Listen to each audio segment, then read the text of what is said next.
Good morning बच्चा लोग। कैसा लग रहा है ये चैप्टर आप लोग को? एडमिशन ऑफ अ पार्टनर, जाना पहचाना चैप्टर। इस चैप्टर को आप अच्छे से जान रहे हो। इस चैप्टर के आपने मतलब इसके बारे में आपको बेसिक आइडिया या फिर जितनी भी चीज़ें करनी थी हमें कैलकुलेशन पार्ट की वो हम कर चुके हैं। अब भी जो इस क्लास में हम कंटिन्यू करेंगे या फिर आगे के क्लास में इस चैप्टर के अंदर में कंटिन्यू करेंगे वो वही चीज़ें होंगी जो already reconstitution of partnership form में मैं आपको पढ़ा चुका हूं। द ओनली डिफरेंस इज कि रिकंस्टिट्यूशन में जो इससे पहले हमने पढ़ा है हम उसमें क्या करते थे, we only use to do कि सर प्रॉफिट शेयरिंग रेशियो में चेंज हो गया तो उसके बाद कैसे कैलकुलेशन करें। पर अब जो हम लोग पढ़ने के लिए जा रहे हैं, अब जो चीज हम लोग करेंगे वो क्या चीज का है, वो आपका रिकंस्टिट्यूशन से सिर्फ रिलेट नहीं करेगा। वो किन चीजों से रिलेट करेगा कि सर रिकंस्टिट्यूशन के साथ मतलब रिकंस्टिट्यूशन में प्रॉफिट शेयरिंग रेशियो चेंज होने के साथ साथ कोई एक नया पार्टनर आ रहा है और नए पार्टनर आने पर हम जो भी चीजें हैं, चाहे वो रिवैल्यूएशन अकाउंट हो, चाहे गुडविल कैलकुलेशन हो, चाहे जनरल रिजर्व का बैलेंस हो, उन सारी चीजों का क्या ट्रीटमेंट करेंगे हम उसके बारे में आज की क्लास में डिस्कस करेंगे। लास्ट क्लास मैंने रिवैल्यूएशन स्टार्ट किया था। रिवैल्यूएशन आप लोग को बोला भी था कि एक बार रिवैल्यूएशन देख लेना, बिकॉज रिवैल्यूएशन सिर्फ वही कंसेप्ट है जो अब तक हम पिछले चैप्टर में पढ़ करके आए हैं। क्या sir, increase in asset and decrease in liability और any unrecorded asset is credited to the revaluation account, decrease in asset, increase in liability और any unrecorded liability is debited to the revaluation account. Sir ये तो पता है हमें, sir आप नया क्या बता रहे हो? बिल्कुल, मैंने कहा भी नहीं कि मैं कुछ नया बताने जा रहा हूं। सिर्फ डिफरेंस क्या है कि वहां प्रॉफिट शेयरिंग रेशियो चेंज होने के बाद भी जो पार्टनर्स बचते थे वो ओल्ड पार्टनर्स ही बचते थे। पर अब जो हम पढ़ने के लिए चाह रहे हैं वहां ओल्ड पार्टनर तो रहेंगे ही रहेंगे, साथ ही साथ सर एक नए पार्टनर का भी एडमिशन होगा और जब नए पार्टनर का एडमिशन होगा तो ट्रीटमेंट कैसे करेंगे उसके बारे में हमको पढ़ना है। एक क्वेश्चन करते हैं।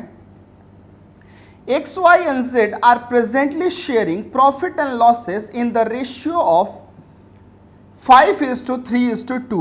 मतलब सर, तो सर 5/10, 3/10 और 2/10। They decided to admit W for 1/6 share with effect from 1st April 2018।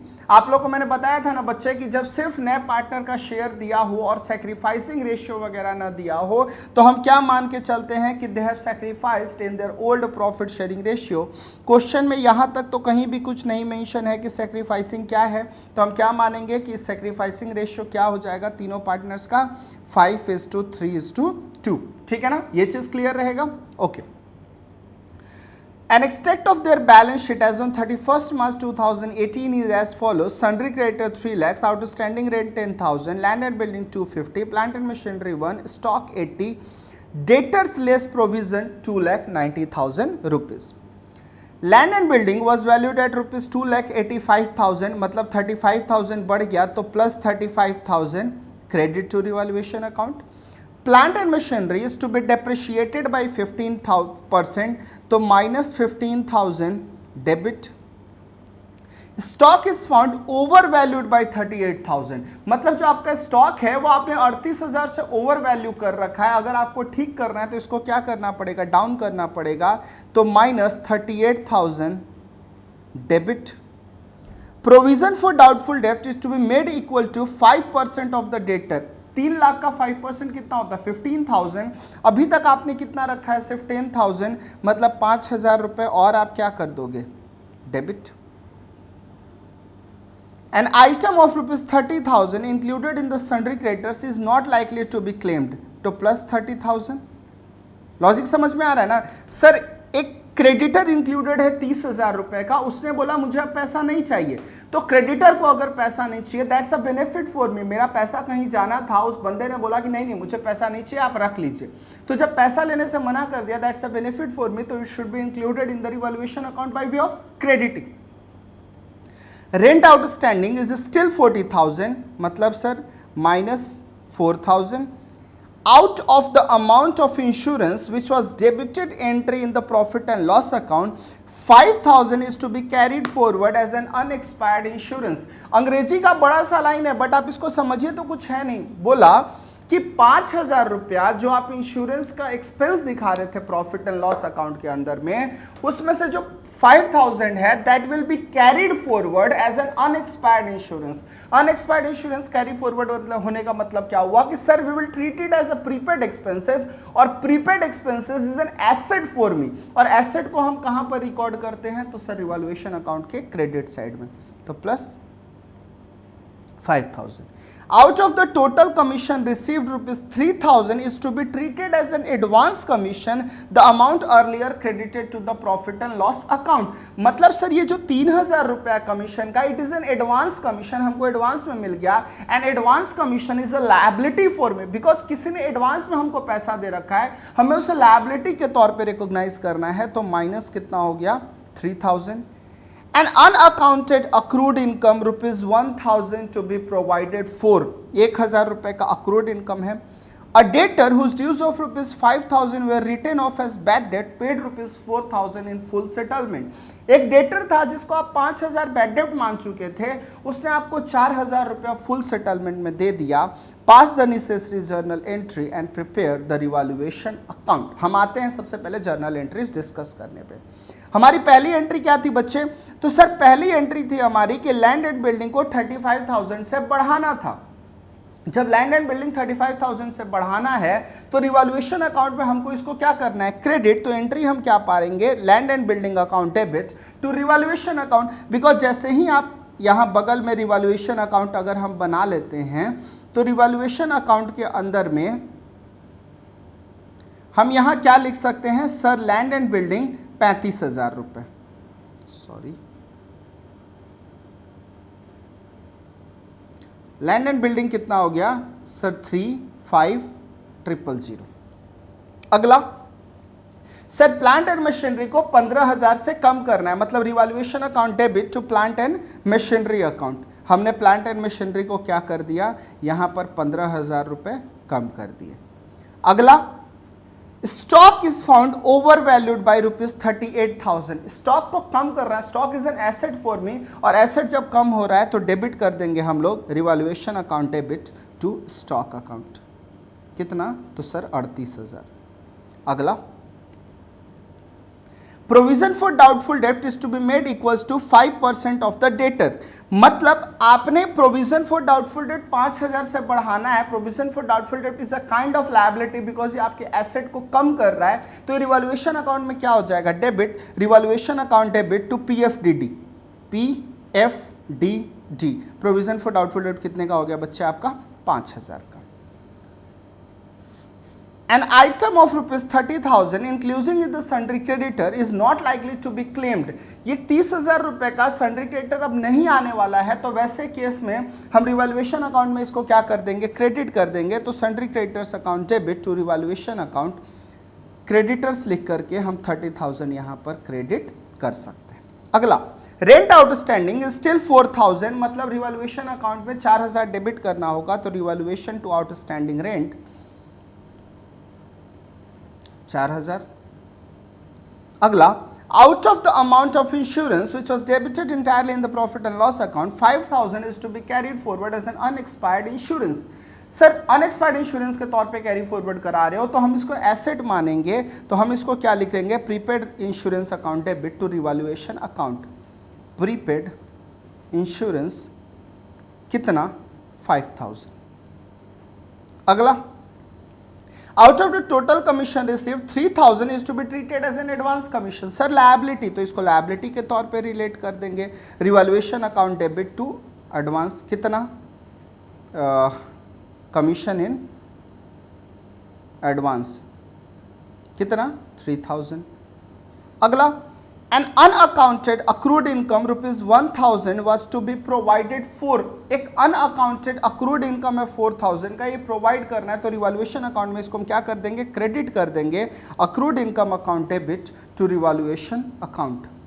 accrued income 1,000. अगला a debtor whose dues were rupees 5,000 were written off as a debts paid rupees 4,000 in full settlement. आप right of करके खत्म कर चुके थे, उस बंदे ने आपको पैसा दे दिया, मतलब एक तरह का रियलाइजेशन हुआ, it's a benefit for you. तो हम इसको क्या लिख देंगे, by bad debts return of, या फिर आप इसको बाय डेटर्स भी अगर लिखोगे तो कोई इशू नहीं होगा। तो ये कितना हो गया 4000 रुपये जिसने हमको फुल सेटलमेंट में दिया, हमने 4000 इससे पास कर दिया। अब आते हैं कि रिवॉल्यूशन का ट्रीटमेंट क्या निकल कर के आया। तो रिवॉल्यूशन का ट्रीटमेंट आया 30 और 35 65, 65 और 5 70, 70 और 5 75,000 रुपये में से कितना 3 और 4,000 7,000 और 5 12,000 और 38 50,000 50,000 15 65,000 मतलब 10,000 रुपये का आपको रिवॉल्यूशन का क्या हो गया profit. That revolution profit will be distributed among the old partners in their profit sharing ratio 5:3:2। तो हमने इनको कितना दे दिया 5,000 3,000 और 2,000। ये हमारा रिवॉल्यूशन अकाउंट जो यहाँ बना है, सेम चीज़ बच्चे हमने रिवॉल्यूशन अकाउंट ऑलरेडी क्वेश्चन के साथ साथ बनाया था। आपके लिए भी मेरा एक सजेशन है कि जब एग्जाम में इस टॉपिक से रिलेटेड क्वेश्चन आएगा तो एक चीज का ध्यान रखिएगा कि सर जो रिवॉल्यूशन अकाउंट है ना, हम कोई भी जर्नल एंट्री पास कर रहे हैं तो बगल बगल में रिवॉल्यूशन अकाउंट बनाए रखें, और यहां एंट्री पास कर रहे हैं तो लेजर में उसकी पोस्टिंग करें, एंट्री पास करें लेजर में उसकी पोस्टिंग करें। बिकॉज दिक्कत क्या हो जाएगी, कभी कभी आप सोचते हैं कि सर पहले एंट्री पास कर लेते हैं फिर लेजर में पोस्टिंग करेंगे तो कोई अमाउंट छूटने का चांस रहता है, बट जैसे ही आप एंट्री और लेजर पोस्टिंग साथ में करेंगे तो वो छूटने के चांसेस कम हो जाते हैं।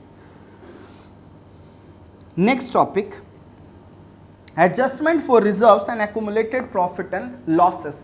क्या बताया था मैंने आपको पिछले चैप्टर में कि जो भी रिजर्व्स या accumulated profit and losses book में एग्जिस्ट कर रहा है हम उसका क्या ट्रीटमेंट करते हैं। तो हमने यही पढ़ा था कि चंदन सर अगर रिजर्व्स एंड सरप्लस वगैरह बुक में एग्जिस्ट कर रहा है तो that will be distributed among the old partners in their old profit sharing ratio. Sir ये तो हमको पता है बिल्कुल अच्छे से, ठीक है। देखते हैं इसमें क्या नया है, बिल्कुल आप सब जान रहे हो कि क्या सच्चाई होगी, लेकिन फिर भी हम देखते हैं इसमें क्या नया है। तो बोला if at the time of admission of a partner any reserves और एक्यूमुलेटेड प्रॉफिट और losses exist in the books of the firm, this should be transferred to the old partners capital account in their old profit sharing ratio. Sir ये तो वही है जो आपने बताया था। तो मैंने कब कहा मैं तुम लोग कुछ नया बताने जा रहा हूं, मैंने पहले ही कह दिया था कि वही चीजें पढ़ेंगे जो ऑलरेडी पढ़ा हुआ है। तो क्या यहां हम लिख सकते हैं old partners in old PSR लिख सकता हूं, कोई मना करेगा क्या मेरे को? एकदम मतलब हाथ उठा करके मैं ये चीज लिख सकता हूं sir old partners old profit sharing ratio, बिल्कुल लिख सकते हैं सर, कोई कंफ्यूजन ही नहीं है। हम ये चीज जानते हैं सर, कभी भी अगर मान लो रिकंस्टिट्यूशन, यहां थोड़े कोई अलग तरीके का रिकंस्टिट्यूशन है, वहां प्रॉफिट चेंज हो रहा था, यहां नया पार्टनर आ रहा, बस यही तो अंतर है। बाकी रिवॉल्यूएशन का अकाउंटिंग तो नहीं ना बदल सकता। तो रिवॉल्यूएशन की अकाउंट मतलब जो भी रिजर्व्स एंड सरप्लस उसकी अकाउंटिंग क्या करोगे आप sir, it will be distributed among the old partners in their old profit sharing ratio.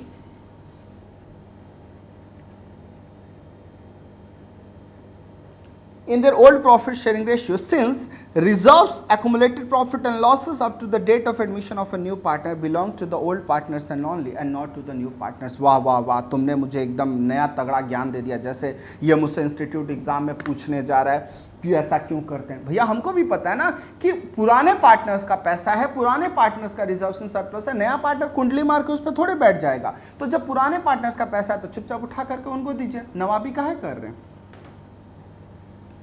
Accounting treatment of reserves, accumulated profit and losses. For transfer of reserves and accumulated profits, reserves account debit,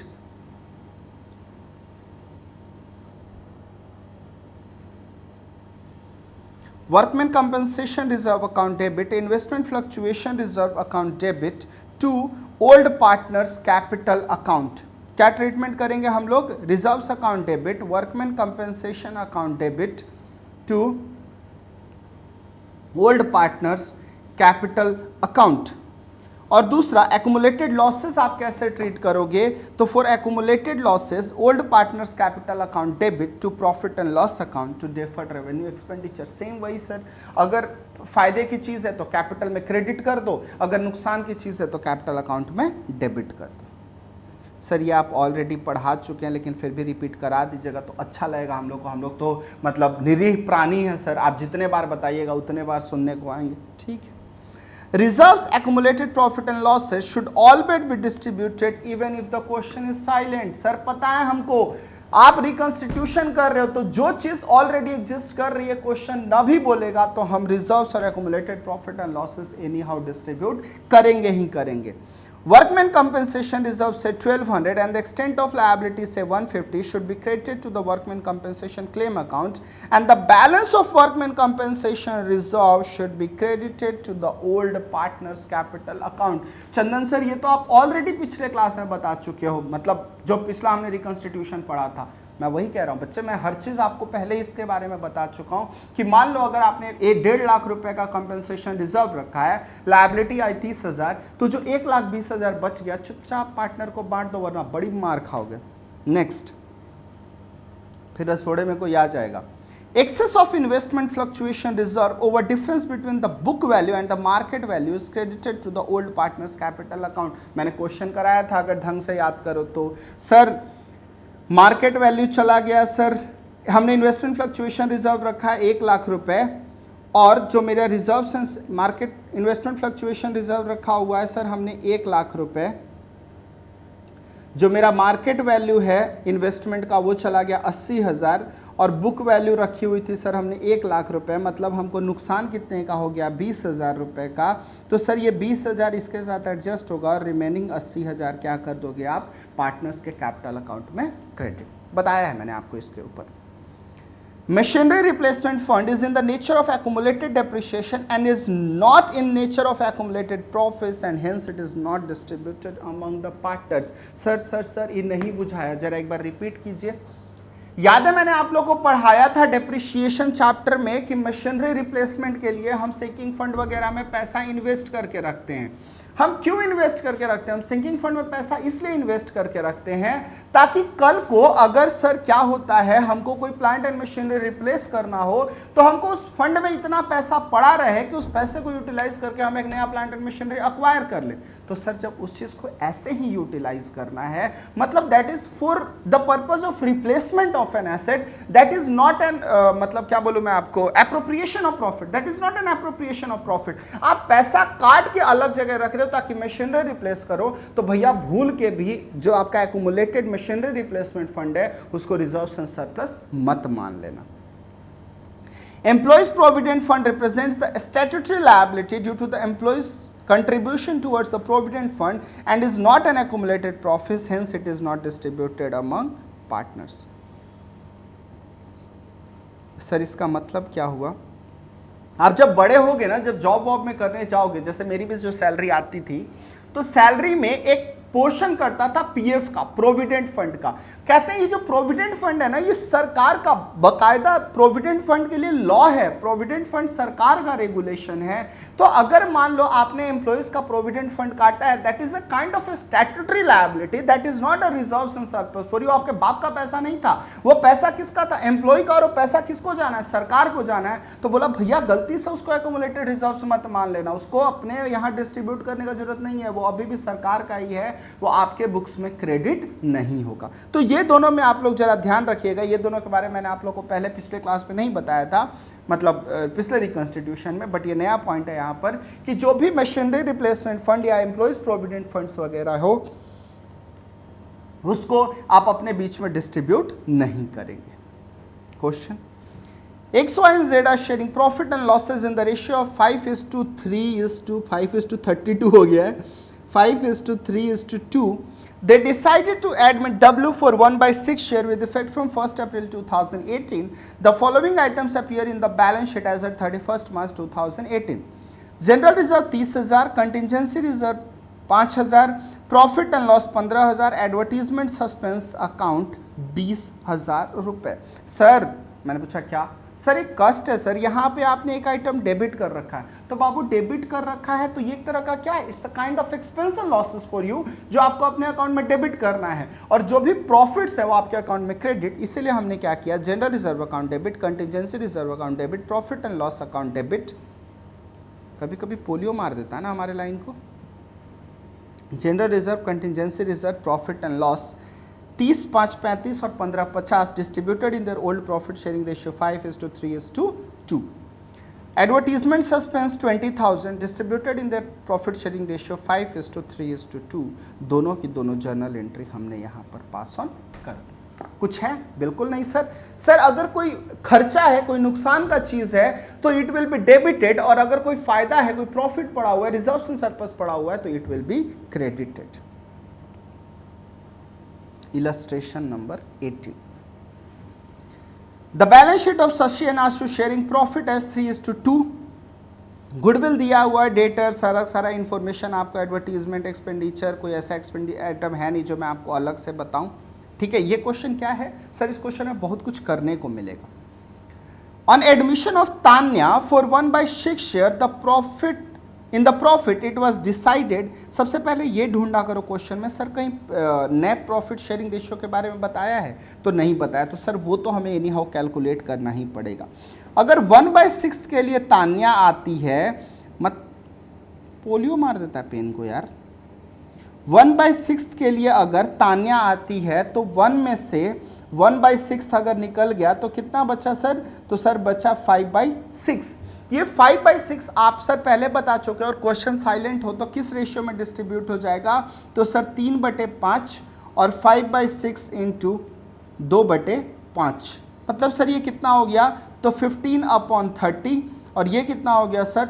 10/30। मतलब sir कह सकते हैं कि 15/30 is to 10/30 is to 6 5 5/30, 15 10 25 5 30, मतलब 3:2:1। यही हो सकता है प्रॉफिट शेयरिंग रेशियो नया वाला। कोई कंफ्यूजन नहीं है, मतलब हमारा सर न्यू PSR निकल गया, न्यू PSR। अब थोड़ा इसको मिटा लेते हैं क्योंकि हमें और जगह चाहिए। हमने सिर्फ अपना काम का इन्फॉर्मेशन निकालना था तो हमने काम का इन्फॉर्मेशन फाइंड आउट कर लिया सर। काम का इन्फॉर्मेशन हम यहाँ पर लिख लेते हैं कि new PSR equals to 5 is new PSR equals to 3:2:1, मतलब 3/2/1, 3 दशमलव, तो ठीक है यार, ज़्यादा शुद्ध हिंदी में नहीं घुसते हैं। 3:2:1। प्रोविजन फॉर डाउटफुल डेब्ट is to be increased by 1500। इसका ट्रीटमेंट कहाँ जाएगा बच्चे? तो sir revaluation account. Value of land and building to be increase to 21,000, मतलब लैंड एंड बिल्डिंग 18 था, ये भी कहाँ पर जाएगा? तो सर रिवैल्यूएशन। ये भी कहाँ पर जाएगा? Sir revaluation. Workman compensation fund was determined to be 12,000।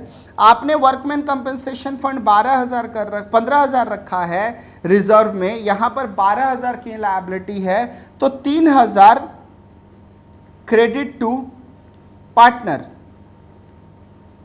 Investment are to be brought down to the market value. Investment जो है, इन्वेस्टमेंट को आपने कितने पे लाना है? मार्केट वैल्यू पे लाना है, मतलब 5,000 का इन्वेस्टमेंट कितने पे आ जाएगा? 4,000 रुपए पे।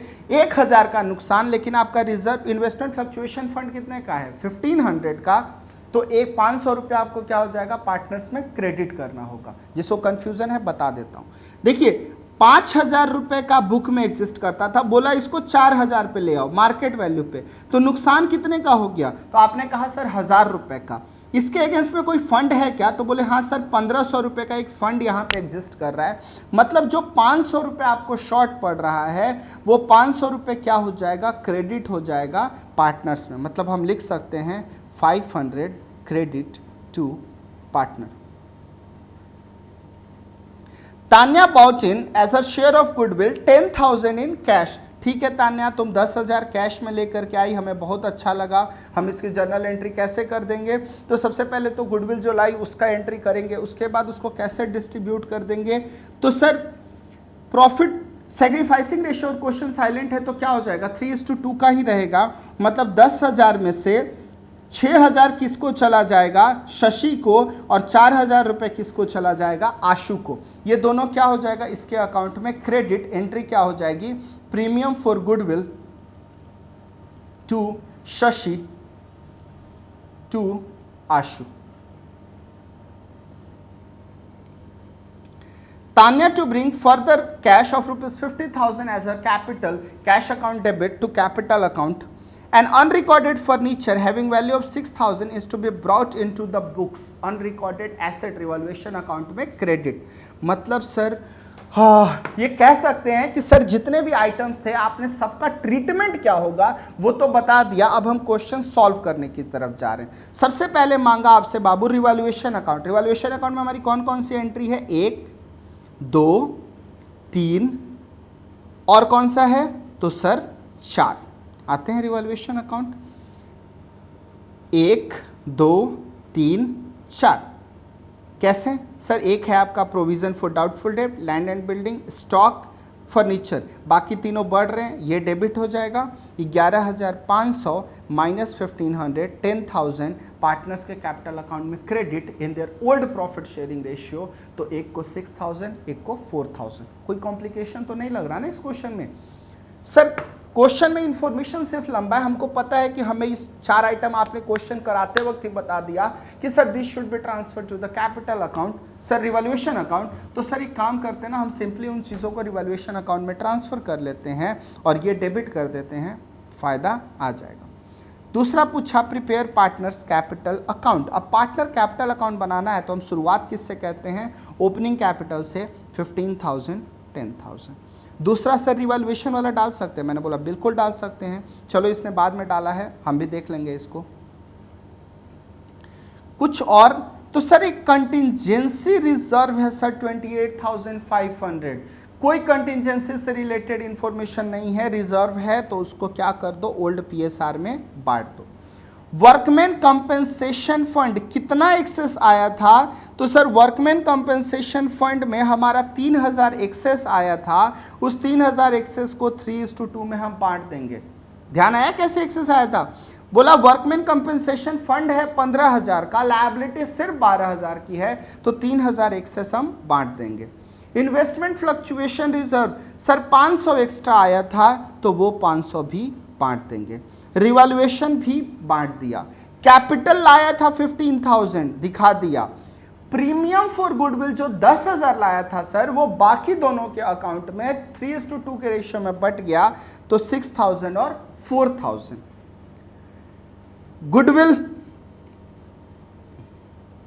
गुडविल से रिलेटेड और कोई पॉइंट है क्या? तो हाँ सर, एक गुडविल बुक्स में भी एग्जिस्ट कर रहा है। सर आपने कहीं तो पढ़ाया था कि if goodwill is already appearing in the books तो क्या करते हैं, क्या करते हैं? याद आ रहा है कुछ?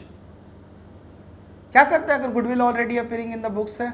Sir old profit sharing ratio में राइट ऑफ करते हैं। तो करिए ना सर, 3600 और 2400।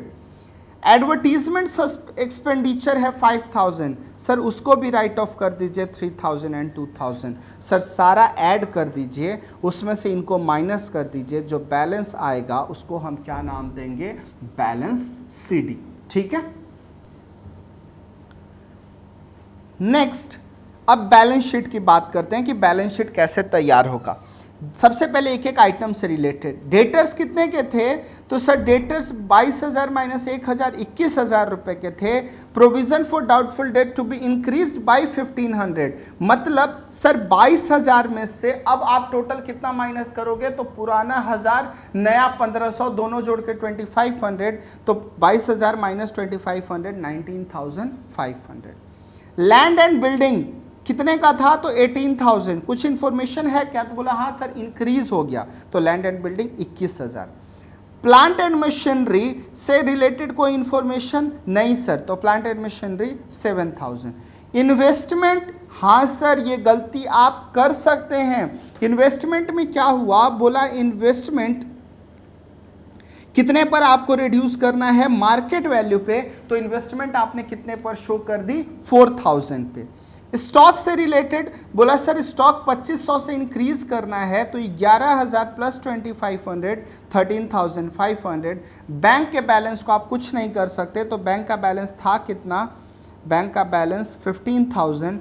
बैंक का बैलेंस हम 15,000 बैंक बैलेंस प्लस 10,000 रुपये गुडविल प्लस 15,000 रुपये कैपिटल। बैंक का टोटल बैलेंस कितना हो गया? 40,000। बैंक 40,000। फर्नीचर एक जो अनरिकॉर्डेड था अब रिकॉर्ड हो गया, तो फर्नीचर 6,000।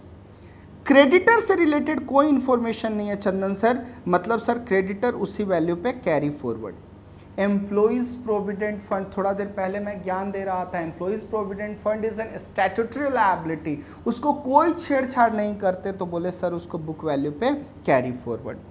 वर्कमैन कंपनसेशन फंड की लायबिलिटी कितनी बताई गई आपको, 12,000, 12,000, बाकी अमाउंट इसमें से माइनस करके कैपिटल अकाउंट में चला जाएगा in their new profit sharing ratio. मतलब sir moral of the story ये है कि हमें सिर्फ स्टेप बाय स्टेप चीज़ों को समझना है कि क्या एंट्री हमें पास करनी है, और एक बार हमारे दिमाग में एंट्रीज क्लियर हो गई तो सर क्वेश्चन करने में तो फिर कुछ है ही नहीं सर, आप किस क्वेश्चन का नाम लो हम बना कर देंगे।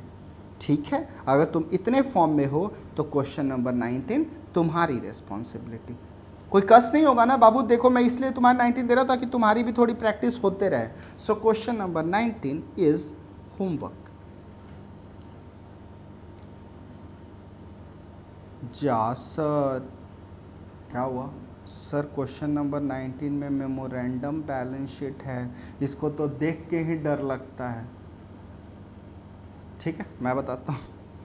Okay, Murari and Vohra are partners in a firm with capital 120 and 160 respectively. On 1st April 2018, they admitted Yadav as a partner for 1/4 share in the profit for his payment of rupees 2 lakh as his capital and 90,000 for his 1/4 share of goodwill. Sir एक चीज़ निकाल लेते हैं, 90,000 वो 1/4 के लिए है, तो पूरे गुडविल कितने का होगा? 3,60,000। सर एक इंफॉर्मेशन तो पता चल गई। On the date, the creditors of Murari and Vohra were 60,000, bank overdraft 15,000. Their asset apart from cash included stock 10,000, debtor 40,000, plant and machinery 80, land and building 2 lakhs. It was agreed that the stock, मतलब यहाँ तक का information किस चीज़ से related है कि sir नए partner के एडमिशन से जस्ट पहले बैलेंस शीट का ये पोजीशन एग्जिस्ट करता था। It was agreed that the stock to be depreciated by 2,000, मतलब revaluation account, plant and machinery revaluation account, 5,000 written off as bad debt revaluation account, land and building appreciated revaluation account. हमारा question इतने में खत्म हो जाता है। हमने question को 3 पार्ट में बांटा। सर पहला पार्ट हमें न्यू पीएसआर निकालना है, दूसरा पार्ट सर हमें एक मेमोरेंडम बैलेंस शीट ड्रॉ करनी है, तीसरा पार्ट सर हमें रिवैल्यूएशन अकाउंट ड्रॉ करना है, चौथा पार्ट हमें पार्टनर्स कैपिटल अकाउंट ड्रॉ करना है। ठीक है सर, आप बोलते हैं तो इतना काम दिल पे पत्थर रख के कर लेंगे। आते हैं सबसे पहले memorandum balance sheet just before admission. Question में इंफॉर्मेशन दिया हुआ है कि creditor 60,000, bank OD 15,000, 60,000 15,000, land and building 2 lakh, plant and machinery 80,000, तो 2 lakh plant and machinery 80,000।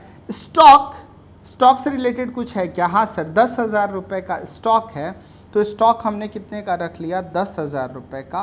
Sir debtor से रिलेटेड कोई इन्फॉर्मेशन है क्या क्वेश्चन में? तो बोला हाँ सर, 40,000 रुपये का डेटर्स भी है। मतलब कैपिटल, तो सर कैपिटल कहीं तो बताया था, तो 120 160। हमने अगर इस साइड सारे आइटम डाल दिए, इस साइड का हमारे पास इतना ही इन्फॉर्मेशन है, तो हम कह सकते हैं कि रिमेनिंग फिगर क्या चीज़ का होगा? सर रिमेनिंग फिगर होगा हमारा कैपिटल का, हमने सॉरी कैश का। रिमेनिंग फिगर हमने कैश में रिप्रेजेंट कर लिया।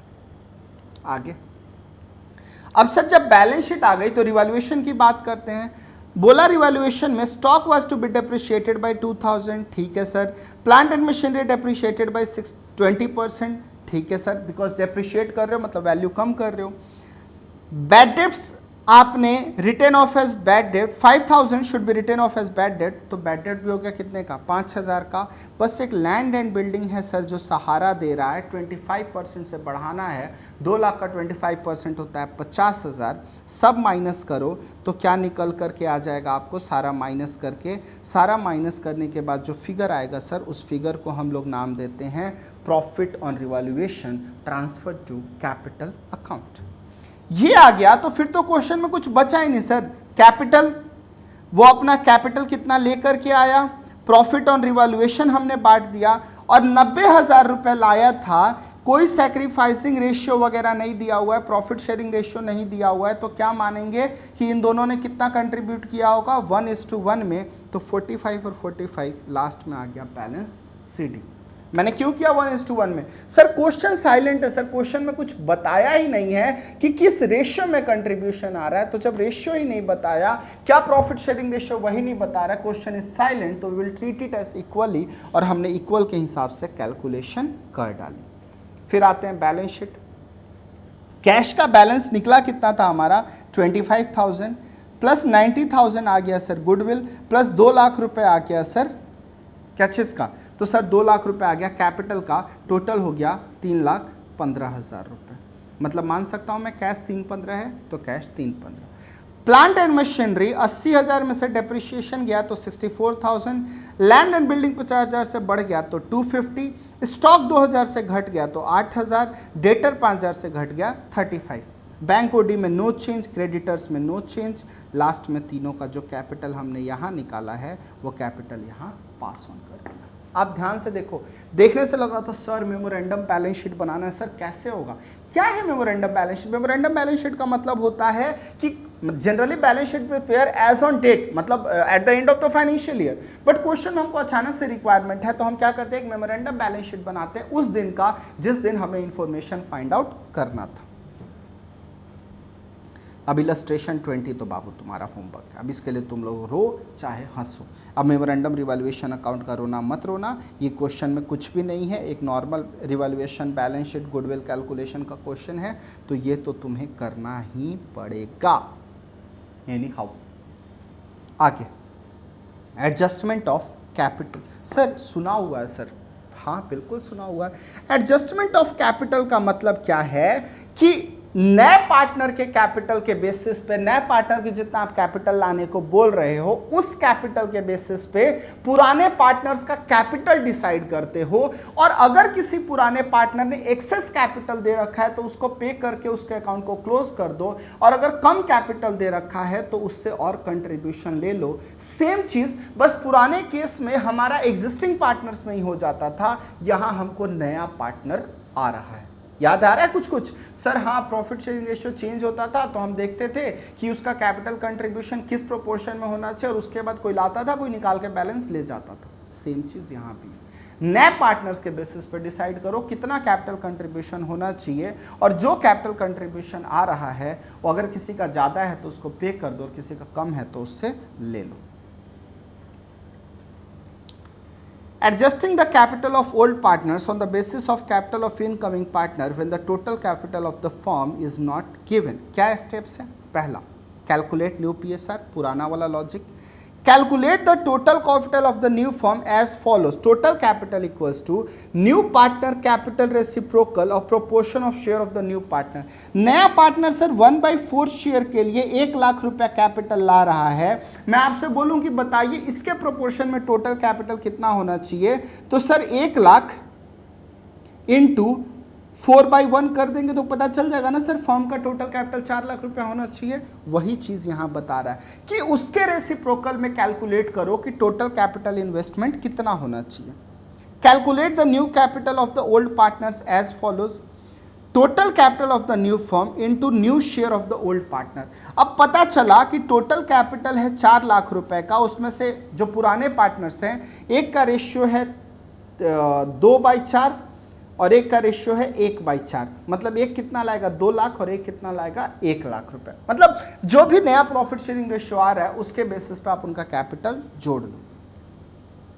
Calculate the adjusted old capital of the old partners, मतलब जो भी पुराने पार्टनर्स हैं उनका अगर शेयर ऑफ गुडविल है, रिवैल्यूएशन है, वो सारा चीज के बेसिस पे एडजस्ट करके निकाल लो कि as on date adjusted capital कितना आ रहा है। एंड लास्ट स्टेप इज आप इस एडजस्टेड कैपिटल को न्यू कैपिटल रिक्वायरमेंट के साथ मैच कीजिए, और अगर ज़्यादा है तो वो क्या करेगा, पैसा ले जाएगा, और अगर कम है तो पैसा कंट्रीब्यूट करेगा। In case of shortage entry will be cash account debit to concern partner, and in case of surplus concern partner to cash. अगर उसने शॉर्टेज है तो वो पैसा लाएगा, और अगर सरप्लस है तो पैसा लेकर के जाएगा। एक क्वेश्चन करें तो क्लियर हो जाएगा। A and B are in partnership sharing profit and losses in the ratio of 3:2, 3/5, 2/5. The capital of A and B before the adjustment was 69,000 and 51,000. 69,000, 51,000. The firm goodwill 50,000, loss on revaluation of assets and liabilities is 5,000, general reserve 15,000. तीन चीज़ें हमें adjust करनी है. Firm का goodwill है 50. अब आगे देखते हैं नया पार्टनर जो आ रहा है वो 1/5 शेयर ऑफ द प्रॉफिट के लिए आ रहा है. मतलब 50,000 का 1/5 कितना होता है? तो सर 10,000. ये 10,000 किस किस के बीच में बटेगा? ए और बी में किस रेशियो में? जो भी सैक्रिफाइसिंग रेशियो आ रहा है equally from A and B, उसने इक्वली लिया तो सैक्रिफाइसिंग रेशियो कितना हो गया? इक्वली 5,000 और ये 5,000. मतलब हम कह सकते हैं कि ये 5,000 और ये 5,000 ऐड कर दो. लॉस ऑन रिवैल्यूएशन है 5,000. लॉस ऑन रिवैल्यूएशन दोनों पार्टनर्स में in their old profit sharing ratio बटेगा. अगर 5,000 को इस रेशियो में बांटे तो 3,000 इसमें से माइनस और 2,000 इसमें से माइनस. जनरल रिजर्व 15,000 है, ये दोनों में क्रेडिट हो जाएगा ओल्ड प्रॉफिट शेयरिंग रेशियो में, तो 9,000 और 6,000. मतलब मैं कह सकता हूं कि just before the admission their adjusted capital was 69 और 5 कितना होता है आपका? 74 और 9 83 माइनस 3 तो 80,000. 51 और 5 56 और 6 62 माइनस 2,000 तो 60,000. मतलब this is their adjusted capital. कोई प्रॉब्लम नहीं? कोई प्रॉब्लम है तो बोल दो. सर कैपिटल का ये बैलेंस दिया हुआ था, जो आइटम्स बोले हमने एडजस्ट कर दिए, हमारा एडजस्टेड कैपिटल आ गया. The capital account of old partners are to be adjusted on the basis of proportion of C's capital to his share of business.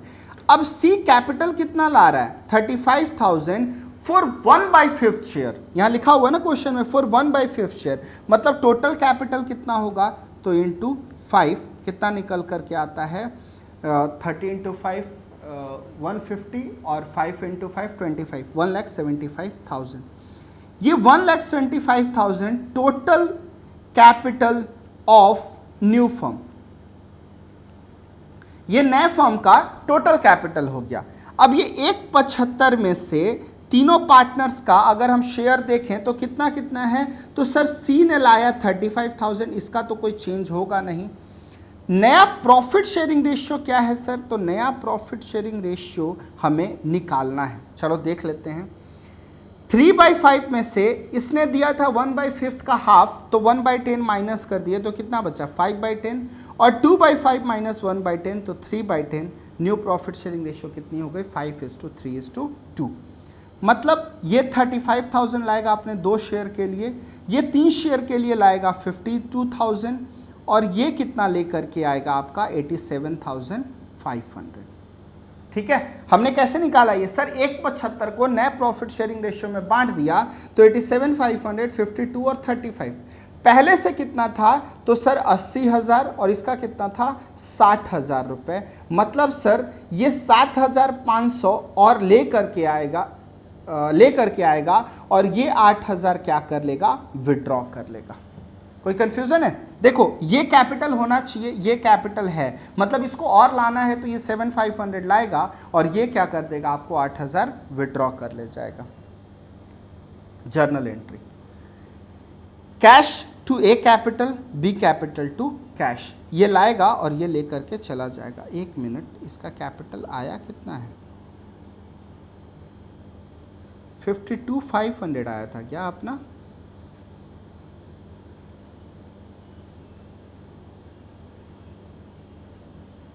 $1,75,000, 1,75,000 into 3/5:3:2. यही है ना प्रॉफिट शेयरिंग रेशियो.